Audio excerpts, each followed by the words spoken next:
ऊर्जा क्या है? उसे आध्यात्मिक दिशा में ले जाने के लिए क्या करना पड़ेगा?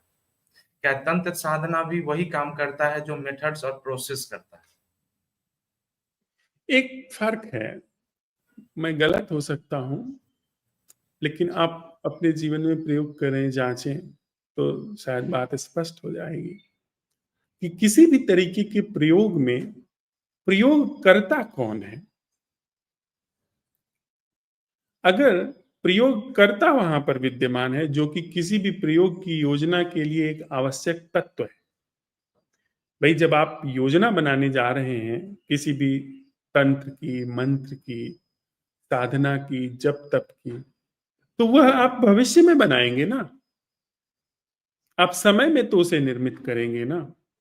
अब समय में कोई चीज निर्मित हो रही है, तो निश्चित ही समय पोषित हो रहा है। अब समय को पोषित करके आप समय को समाप्त नहीं कर सकते। आप योजना बना करके योजना की जमीन को समाप्त नहीं कर सकते। यह कुछ ऐसा है जैसे कि किसी सतह पर लहरें बन रही हों।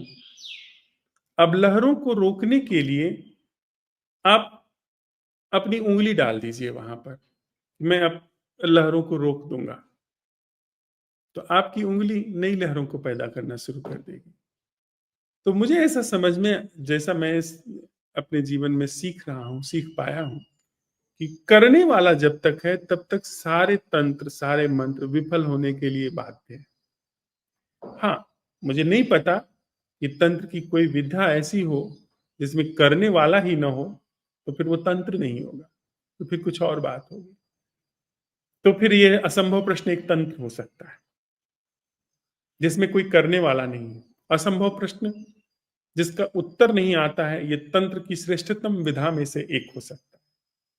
फिर आप इसे तंत्र कहोगे नहीं, क्योंकि जब हम आप तंत्र कहते हैं तो हम आप अपने लिए एक ऐसी जगह की तलाश करने की कोशिश कर रहे हैं जहां पर हम कुछ कर सके, जहां पर कुछ तिकड़म किया जा सके, कुछ उपक्रम किया जा सके। तो जो उससे एक परिणाम आएगा, उस परिणाम की चाहत में आप रिजल्ट ओरिएंटेड आप कोई उपक्रम कर रहे हैं।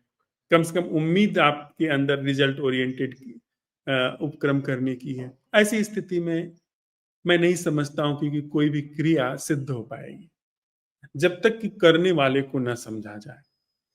अब करने वाले को समझने के लिए फिर असंभव प्रश्न आता है कि क्या कुछ करना ऐसा है जिसमें मेरी कोई भूमिका नहीं है।